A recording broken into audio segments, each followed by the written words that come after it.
Bismillahirrahmanirrahim. Assalamualaikum warahmatullahi wabarakatuh. Al-Fatihah ila ruhi Sayyidina Habibina Syafi'ina Rasulillah Sayyidina Muhammad ibn Abdullah sallallahu alaihi wa ala alihi wa ashabihi wa azwajihi wa dhurriyyatihi. Inna Allah yu'alli darajatin fil jannah wa yanfa'una bi asrarihim wa anwarihim wa ulumihim wa nafahatihim وبركاتهم في الدين والدنيا والآخرة ويجعلنا من حزبهم ويرزقنا محبتهم ويتوفنا على ملتهم ويحشرنا في زمرتهم بالعافية وسلامة لهم. الفاتحة. أعوذ بالله من الشيطان الرجيم. بسم الله الرحمن الرحيم. الحمد لله رب العالمين الرحمن الرحيم مالك يوم الدين إياك نعبد وإياك نستعين اهدنا الصراط المستقيم صراط الذين أنعمت عليهم غير المغضوب عليهم ولا الضالين آمين. بسم الله الرحمن الرحيم. نويت التعلم وتعليما وتذكرا وتذكيرا والنفع والانتفاع والإفادة والاستفادة والإحثاء على التمسك بكتاب الله وسنة رسول الله صلى الله عليه وسلم والدعاء إلى الهدى والدلالة على الخير ابتغاء مرضاته وقربه وثوابه وحسن الخاتمة مع لطف العافية وصلاح العاقبة.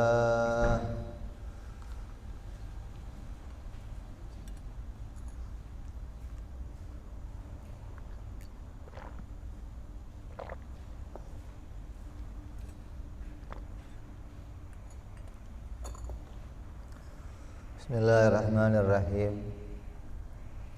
Alhamdulillah rabbil alamin. Wassalatu wassalamu ala asyrafil anbiya'i wal mursalin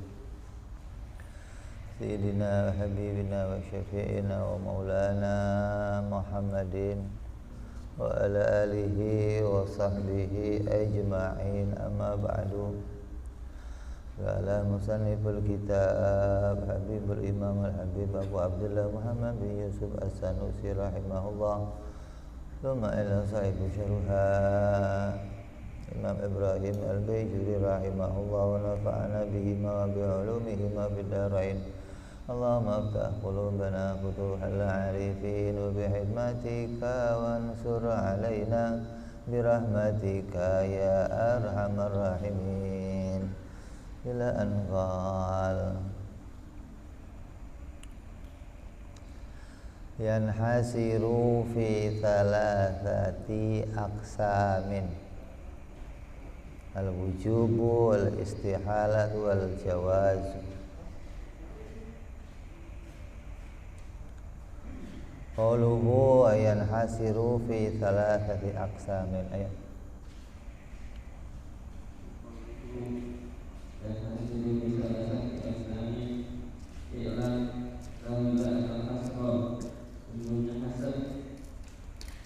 pembagian salah satu asalnya menjadi 3 bagian. Al-awwal yang pertama hasil kulli mereka sebut diususiyah yang sekian walau itu ada penjelasannya. Hasil kulli sekian itu hanya sifat boleh alif baru memberikan kita yang kosrami dengan sesuatu yang terjadi kulli ismi dari sekian bagian aksani dari beberapa bagiannya. Karena di hasil kalimat seperti dalam membahas kalimat berismi dalam isim al-fidhi wal hati bidyasi hal yasibu karena boleh antaku akan mengucapkan al-ismu kalimatul berhadadan. Perasaan yang kedua yang pertama macam-macamnya pembagian. Kita mau bicara musonef Imam Sanusi di dalam matannya, beliau bicara hukum akal terbagi menjadi 3. Annal hukmal aqliya yanhasiru fi thalathati aqsam. Hukum akal itu terbagi menjadi 3. Nah, terbagi itu maksudnya bagaimana? Terbagi itu maksudnya bagaimana? Maka disebut dalam syarahnya, ketahuilah bahwa pembagian itu ada 3 macam. Maksudnya sesuatu yang terbagi itu ada 3 macam. Nanti kita lihat hukum akal itu masuk dalam pembagian yang mana, gitu loh. Karena 3 perkara itu enggak semuanya bisa diletakkan kepada pembagian hukum akal. Yang pertama, ada pembagian yang namanya hisrun kulli fi juz'iyatihi. Maksudnya menghabarkan pada pembagian yang setiap pembagiannya itu ada di dalam bagian-bagian tersebut. Seperti contohnya pembagian kalimat.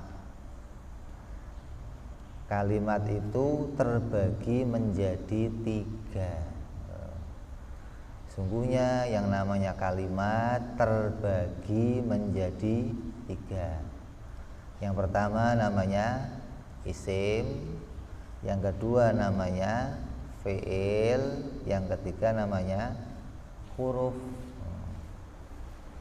Kalimat itu dalam bahasa Arab isinya itu ada 3. Ada yang namanya fi'il, ada yang namanya isim, ada yang namanya huruf.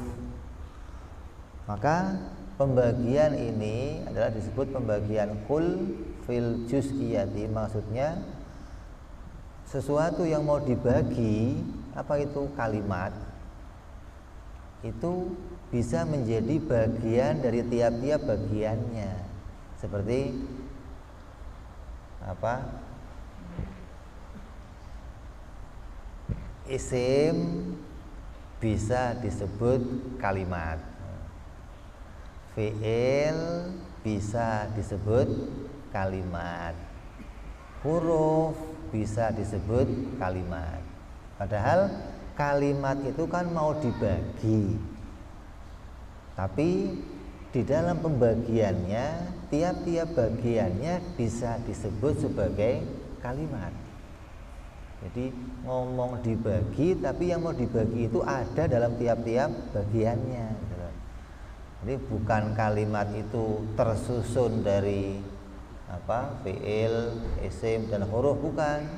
Tapi kalimat itu ada 3 macam, gitu maksudnya loh.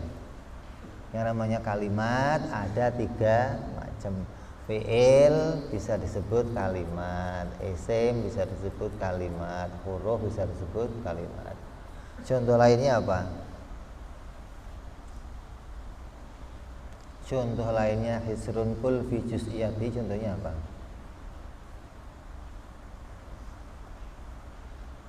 Angka. Angka itu ada berapa? 9. Angka terbagi menjadi 9. 1, 2, 3, 4 sampai 9.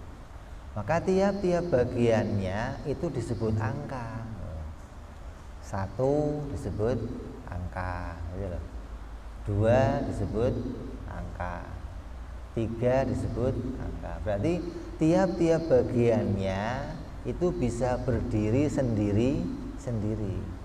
Tanpa yang lain, dia bisa berdiri sendiri dan menjadi bagian dari kalimat atau angka tersebut. Artinya untuk menjadi angka nggak perlu yang lainnya, sendirian sudah bisa disebut angka, gitu loh. Walaupun dinamakannya angka 1 itu adalah bagian dari angka. Walaupun disebut bagian, tapi bisa berdiri sendiri. Tanpa yang lain tetap disebut angka, gitu loh. Sama dengan tadi, tanpa yang lain fi'il itu disebut kalimat. Tanpa yang lain huruf itu disebut kalimat, gitu loh. Makanya bisa berdiri sendiri. Jadi kalau mau diomong, kalimat itu terbagi, angka itu terbagi menjadi 9. Kalau huruf terbagi jadi berapa? 28. Ada alif, ba, ta, sa, bagian huruf. Alif huruf, ba huruf, ta huruf. Untuk jadi huruf nggak harus ada yang lain, sendiri juga disebut huruf. Itu pembagian yang pertama, namanya hisrun kul fil juz'iyah. Maknanya sesuatu yang mau dibagi ada dalam tiap-tiap bagiannya, gitu loh. Yang mau dibagi ada dalam tiap-tiap bagiannya. Terus yang kedua, wasani asrul di ajzaihi wa tadbiruhu, rasanya nasihat boleh dimutasami melepaskan perkara yang dari laksanihi pada bagiannya, karena dihasil hasili seperti di dalam meringkas hasil ikan bermismari di dalam paku wabaiti dan benang. Yasihu kanasa akhiruhu, melepaskan hasil ilaihima pada mismar wabaiti. ya. Melepaskan apa? Yasihu tahlilihi ilaihima. Pembagian yang kedua disebut pembagian kulli fi ajzaihi. Kalau tadi kulli fi juz'iyatihi, yang sekarang yang kedua namanya kulli fi ajzaihi. Maksudnya seperti memisahkan pembagian pada tiap-tiap bagiannya. Artinya tiap-tiap bagiannya itu bukan sesuatu yang terbagi. Kalau tadi kan yang terbagi itu menjadi tiap-tiap bagiannya. Kalau sekarang yang terbagi bukan menjadi tiap-tiap bagiannya, terpisah dari tiap-tiap bagiannya. Yang mau dibagi terpisah dari tiap-tiap bagiannya. Kalau mau ngomong mestinya bukan terbagi, tapi terdiri. Beda nih. Ada terbagi, ada. Kalau terdiri, masing-masing itu bukan menjadi bagian dari perkara yang mau dibagi. Kayak contohnya tikar. Tikar itu isinya apa? Isinya tikar itu apa? Anyaman. Anyaman apa? Benang. Maka benang yang tersusun yang dianyam, maka jadilah namanya tikar. Jadi kami ngomong tikar itu terbagi dari beberapa anyaman benang, gitu. Artinya bukan terbagi tapi terdiri, beda. Kayak sepeda, gitu loh. Sepeda itu bukan terbagi dari roda, rantai, stang, ayunan, bukan terbagi tapi terdiri, gitu loh. Karena yang mau dibagi itu, yang menjadi isinya itu bukan menjadi bagian dari sepeda, bukan disebut sepeda. Roda enggak bisa disebut sepeda. Ketika sendirian, roda ini adalah sepeda, bisa enggak? Enggak bisa. Atau rantai ini adalah sepeda, ya enggak bisa. Beda dengan yang tadi tuh. Yang tadi ketika dipisahkan dia bisa menjadi bagian dari perkara yang mau dibagi kayak angka. Ketika dipisah, 1 adalah angka, 2 adalah angka, 3 adalah angka. Tapi kalau yang kedua ini nggak bisa. Dia terbagi dari perkara yang berbeda-beda. Yang bukan menjadi bagiannya. Kayak tadi apa? Tikar terdiri dari A, nyaman, benang. Kalau diambil benang bukan tikar. Kalau ditarik namanya benang bukan tikar. Ini tikar, ketika ditarik 1 namanya apa ini? Benang bukan tikar gitu loh. Sepeda begitu, kalau diambil 1 namanya apa? Ban bukan sepeda. Tapi ketika semua tersusun jadi 1 namanya sepeda gitu loh. Jadi dia akan menjadi bagian yang menyusun satu perkara, ketika dikumpulkan akan berdiri satu perkara, namanya sepeda atau tikar. Atau yang lainnya kamu contohkan, rumah itu terbagi dari atap, teng, pintu, bata. Maka kalau mau diomong bukan terbagi tapi terdiri gitu. Karena masing-masing ketika dipisahkan nggak disebut sebagai rumah. Genteng ya bukan rumah, pintu ya bukan rumah, gitu kan? Tembok ya bukan rumah. Tapi ketika disatukan maka jadi sebuah rumah. Itu pembagian yang nomor 2. Jadi ada pembagian yang masing-masing itu bisa dipisahkan sendiri-sendiri. Ada yang pembagian yang ketika dipisahkan hilang perkaranya gitu loh. Tapi ketika dikumpulkan dia jadi satu perkara. Kayak tikar atau sepeda. Terus yang ketiga, setelah itu asal di mana ada huruf, maknanya ada huruf tidak keluar. Memotivasi seperti dalam keadaan sholat, fitnah Qurannya di badan, bahasa dibagi di di mana karakter hukumnya orang itu lain itu tidak keluar dari negara. Bahkan Nabi Sallallahu dan pemikirannya seorang tadi itu badan terus tidak keluar dari masanya. nah, yang ketiga ada lagi nih pembagian, tapi maknanya bukan seperti pembagian yang kedua tadi. Yang ketiga ini disebut namanya apa? Hisrun, terbagi, tapi maknanya adamul furuj, maknanya tidak keluar. Terbagi tapi yang maknanya tidak keluar dari sesuatu. Atau bahasa lainnya terbagi yang maknanya terbatas. Pembagian yang maknanya terbatas.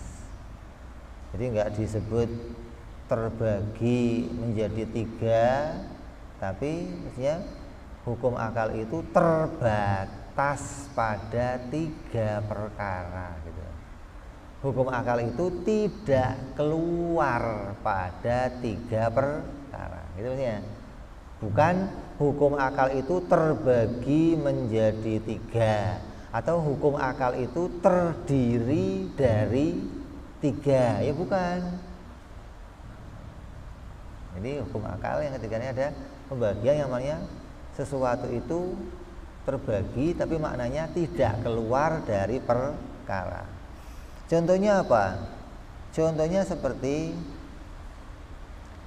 hukumnya pemerintah itu tidak keluar dari negaranya. Kayak hukumnya Jokowi itu enggak keluar dari 32 provinsi. Pak Jokowi bikin hukum nih, keputusan A, maka hukumnya itu enggak keluar dari 32 provinsi. Enggak bisa keluar enggak.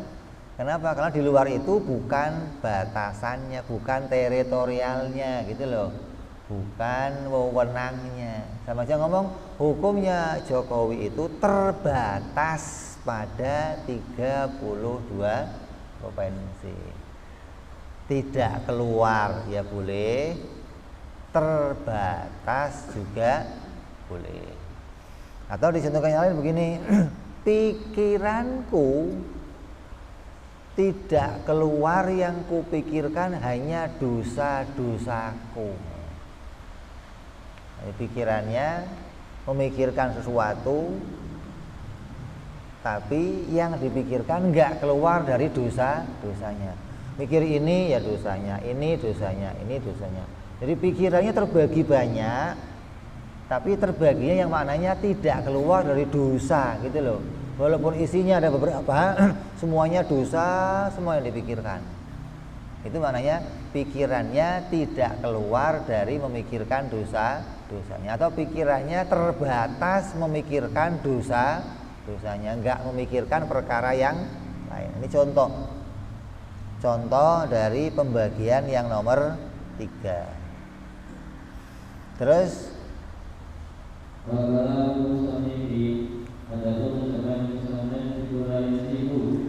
tidak benar awali dari arah dan pertama di atas istilah dari karena tidak sahnya, tapi ada sahnya memberikan berita di mukasami dengan sesuatu yang terjadi antuli ismin dari setiap bagian aksami dari bagian-bagiannya.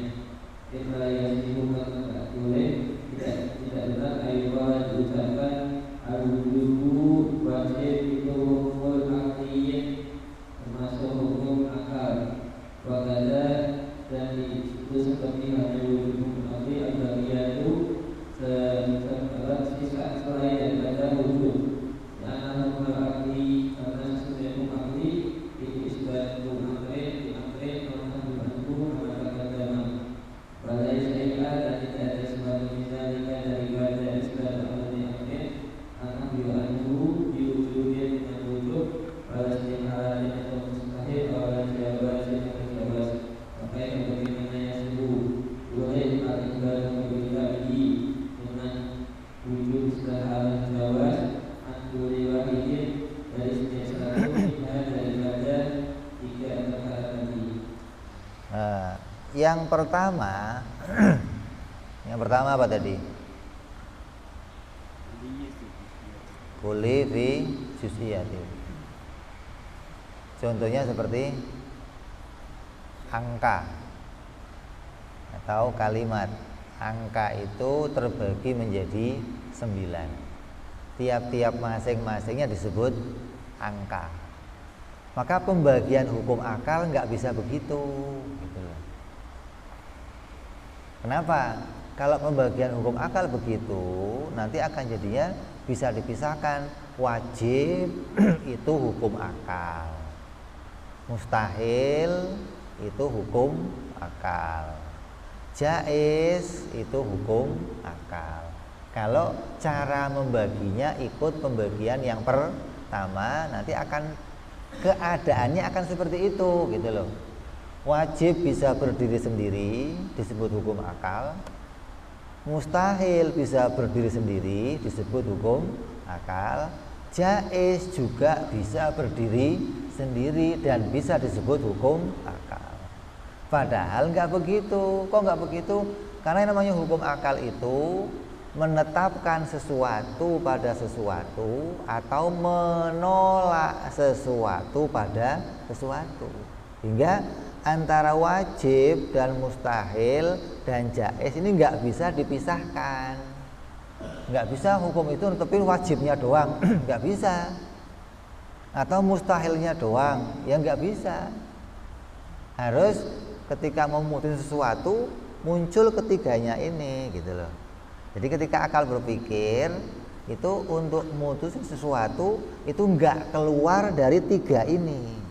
Bukan sendiri-sendiri. Akal nggak bisa mutusin hukum wajib doang. Oh ini perkara wajib. Mustahilnya apa? Nggak ada mustahilnya. Oh ya nggak ada perkara begitu.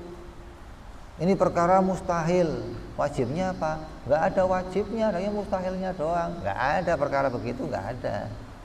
Ini perkara jaiz doang, nggak ada lainnya, nggak bisa. Hukum harus berkait sama yang lain. Itu menunjukkan hukum akal yang namanya wajib, mustahil, jaiz nggak bisa berdiri sendiri, gitu loh. Nggak seperti angka tadi. Kalau angka tanpa yang lain bisa berdiri sendiri. Satu disebut angka, walaupun nggak ada dua, nggak ada tiga, tetap disebut angka. Dua disebut angka, walaupun nggak ada yang lain. Tapi kalau hukum akal, kamu nggak bisa mengatakan wajib itu hukum akal, nggak bisa. Jadi kamu nggak bisa mengatakan begini, hukum akal terbagi menjadi tiga. Apa? Wajib adalah hukum akal, mustahil adalah hukum akal, jaiz adalah hukum. Itu nggak bisa mengartikan terbaginya hukum akal dengan cara yang seperti itu. Maka nanti kamu akan menisbatkan hukum akal itu jadinya bisa berdiri sendiri. Ketika memutuskan sesuatu nggak perlu yang lainnya, maka itu cara memutuskan yang salah hukum akal. Jadi nggak bisa tuh tertolak tuh. Jangan menggunakan pembagian yang pertama, walaupun musonef kalimatnya terbagi.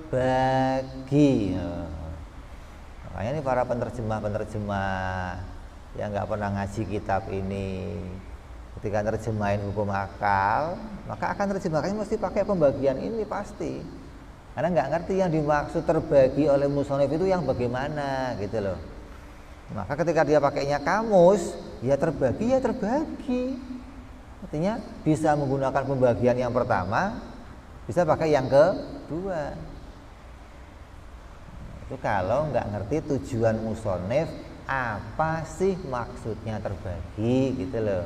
Jadi walaupun kalimat terbagi, tapi maknanya jangan diartikan seperti pembagiannya angka dan isinya. Kalimat dan isinya, jangan diartikan pembagiannya seperti itu. Terus yang kedua,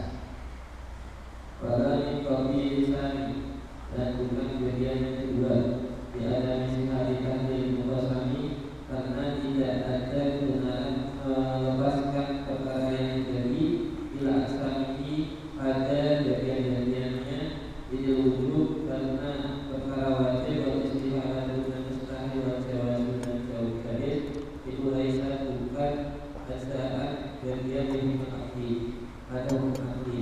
Makanya bagaimana yaslihu boleh nanti melepaskan setiap bagian ilaiha pada tahdilu melepaskan hukum akti ilaiha pada tiga perkara tadi.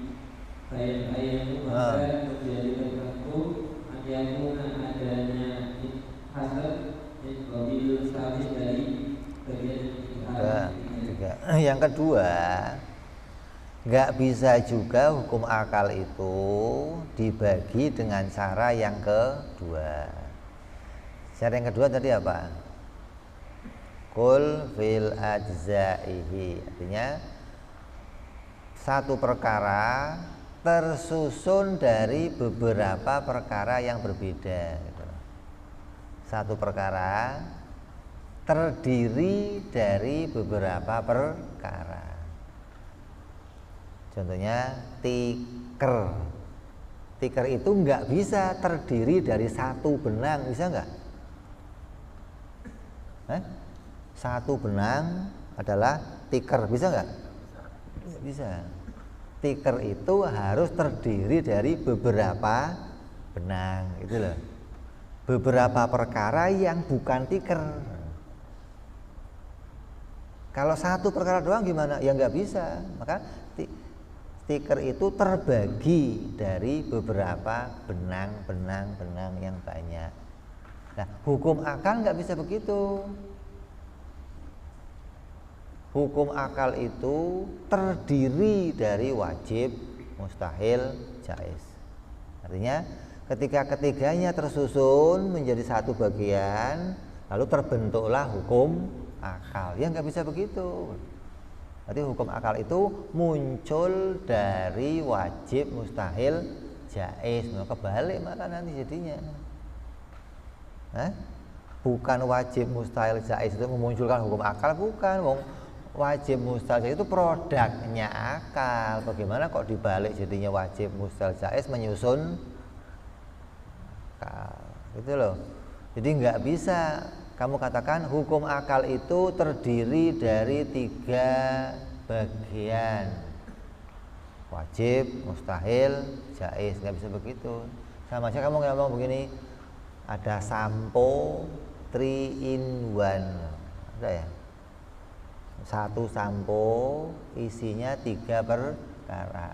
3 perkara kumpul jadi 1, membentuk 1 perkara. Maka yang demikian tidak bisa diletakkan pada pembagian hukum akal, karena hukum akal itu bukan terdiri dari 3 perkara, bukan tersusun dari 3 perkara. Maka ditolak tuh pembagian yang nomor 2, itu juga bukan pembagian yang dimaksud musonif dalam hukum akal tersebut. Jadi kamu nggak boleh ngomong hukum akal terbagi menjadi 3 atau hukum akal terdiri dari 3, nggak bisa. Terbagi jadi 3 yang nggak bisa, terdiri dari 3 perkara yang nggak bisa, gitu loh. Karena kalau terdiri berarti masing-masing akan membentuk hukum akal. Kalau terbagi berarti masing-masing berdiri sendiri jadi hukum akal. Jadi keduanya tertolak. Terus yang mau dimaksud musonif yang mana? Yang dimaksud musonif adalah min kubaili tsalis, pembagian yang nomor 3. Terus apa? Wa makna alaihi, dan makna ala salis itu anahu alaihi al-hasan anahu al-akli hukum akal itu yang wujud tidak keluar asal kami dari 3 bagian. Wa hawala dan memindah jama'atun sebuah ulama tasbih atau biji kulitnya adanya hasad itu ditokil awali dari arah yang pertama. Udah dulu.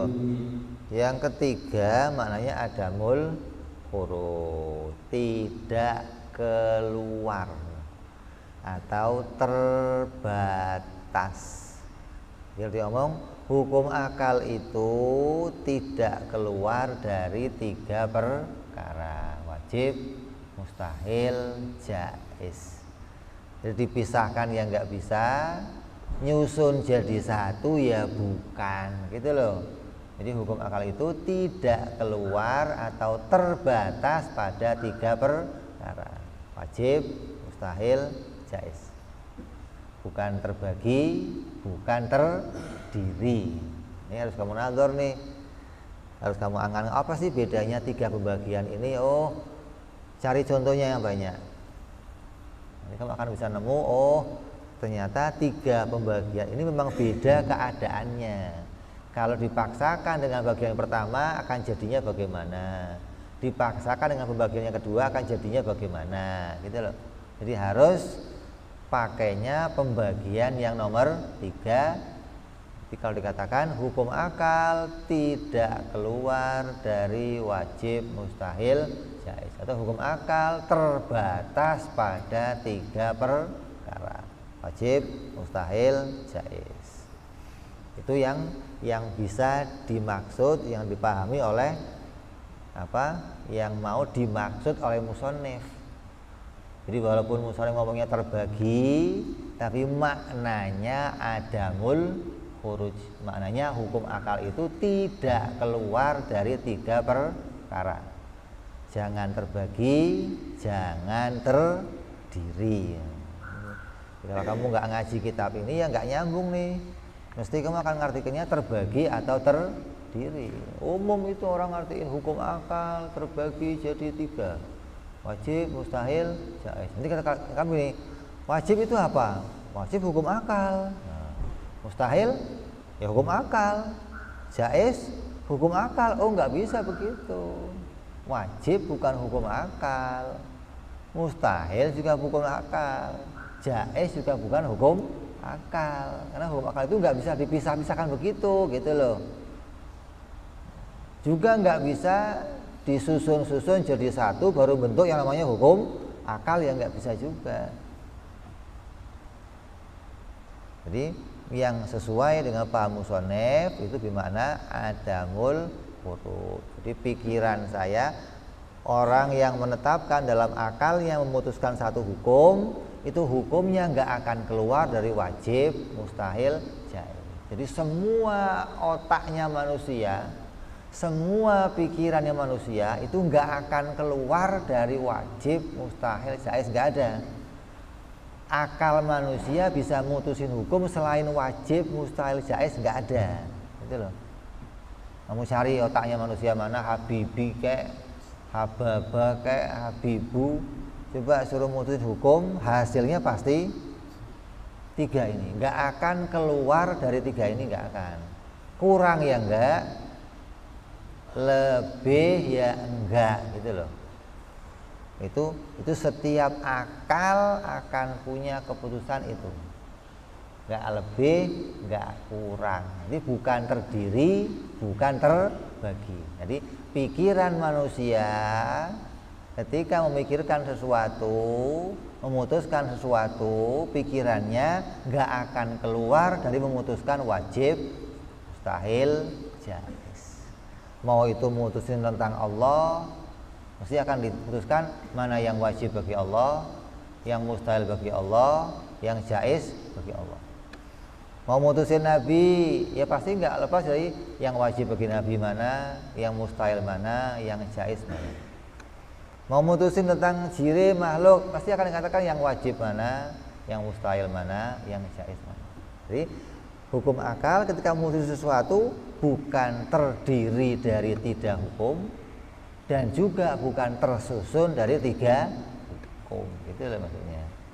Tapi yang diputuskan akal tidak keluar dari tiga hukum wajib, mustahil, jaiz. Terus wakawala dan memindah kepada jamaatun kelompok ulama tasbih ini memperbolehkan adanya hasad itu mitwabil awali, jadi alasan pertama diwujud untuk beberapa alasan. Hingga sebagian alasannya bahwa itu yaitu mengatakan bahwa itu yang jauh daripada benar. Wanita masuk daripada alasannya bahwa kebiasaan ini yaitu perkara sesuatu yang kurang tepat. Lakin angsa tetapi paling bagus anahu sesungguhnya alasannya itu adalah diri mudhafir, kira-kira mudhaf qabla wujud, sebelum ucapan wujud, wa ba'dahu dan setelah wujud. Wal aslu aslinya isbatul wujud wa isbatul istihara wa isbatul jawaz. Wa hina idin ketika seperti ini soha boleh qauluhu adanya hasad itu qabil awali dari arah yang pertama diwujudi tauhidi karena adanya aturan sesuai dengan aturannya dihadapkan diri dengan mengira-kirakan isbat. Tidak sebuah nasab anjukalah diucapkan isbatul wujud hukum akliyun bahan ada pada dasar bukan yang masih bisa diterima loh, dengan pembagian yang pertama masih bisa diterima itu, tapi ada beberapa catatan. Apa itu? Ketika menetapkan hukum, menisbatkan hukum pada sesuatu, maka itu dijadikan sebagai kalimat mudhof dengan kalimat sandaran. Apa sandarannya? Sandarannya apa? Baik sebelumnya atau setelahnya. Jadi nggak bisa ngomong wajib itu hukum akal, nggak bisa, tapi punya ketetapan wajib, menetapkan wajib atau menetapkan mustahil itu di antara ketetapannya hukum akal, gitu loh. Wajib, menetapkan wajib itu di antara ketetapan hukum akal. Menetapkan mustahil itu di antara ketetapan hukum akal. Itu yang mungkin bisa dikatakan, kalau nggak mau dikatakan terlalu keras untuk menolak, ya yang terbaik yang ngomongnya begitu, yang nggak keras tuh. Artinya yang nggak menolaknya dengan cara keras, maka boleh dah diomong wajib, mustahil, jaiz dipisahkan, tapi disandarkan dengan ketetapan, gitu loh. Bukan hanya wajib itu hukum akal, mustahil itu hukum akal, jaiz nggak bisa begitu. Tapi ketetapan wajib ini salah satu dari ketetapan hukum akal. Mustahil, ketetapan mustahil salah satu dari ketetapan hukum akal. Itu yang boleh diomong begitu. Jadi kalau mau memaksakan diri pakai yang pertama, ya sandarannya harus ada. Jangan langsung mengatakan wajib itu hukum akal. Karena kalau mengatakan wajib itu hukum akal, nanti berarti wajib itu berdiri sendiri. Tapi kalau dikatakan ketetapan wajib itu salah satu dari ketetapan hukum akal, maknanya berarti hukum akal itu enggak hanya itu, gitu loh. Kembali kepada tidak keluar dari 3 perkara: menetapkan wajib, menetapkan mustahil, dan menetapkan jaiz. Jadi itu sudah jadi pemahaman yang cocok. Jangan diganti pakai kalimat yang lain, nanti akan maknanya bisa keluar dari tujuannya. Hukum akal itu tidak keluar dari wajib, mustahil, jaiz. Nyambung enggak? Jadi setiap orang yang punya akal nih itu mau mikir apa saja, mau menetapkan apa saja, ketetapannya terbatas pada 3 perkara itu. Sendiri wajib doang yang nggak bisa, lebih dari wajib, mustahil, jaiz juga nggak bisa, gitu. Jadi tetap hukum akal itu ketetapannya tidak keluar dari 3 perkara. Nah, kalau kita contohkan yang lain, kalimat itu tidak keluar dari 3,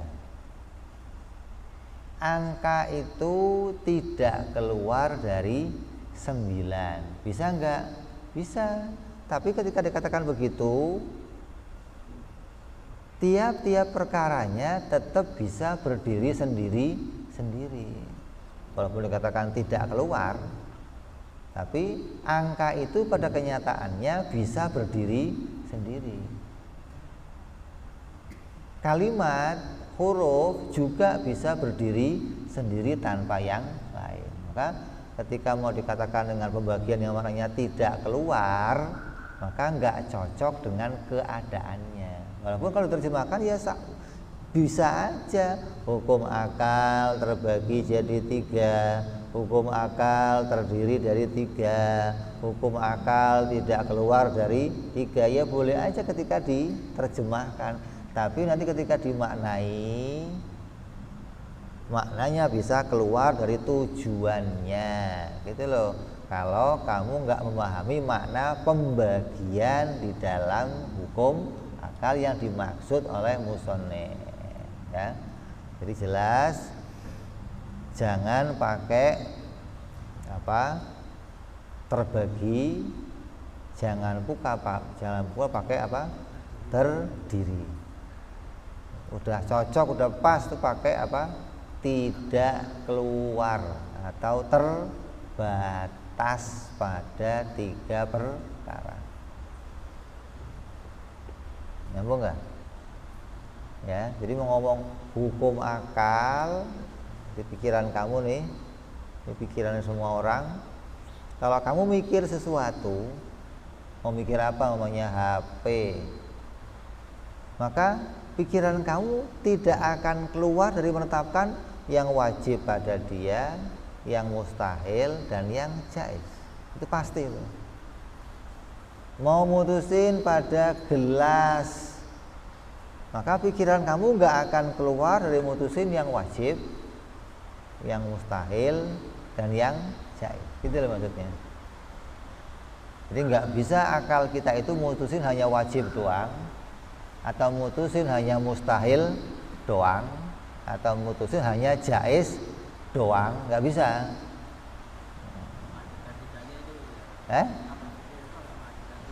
Ya itu namanya hukum akal begitu. Artinya yang diputuskan akal nggak bisa keluar, nggak bisa lepas dari tiga itu, nggak bisa. Nggak bisa, akalnya nggak bisa. Berarti akalnya nggak waras gitu loh.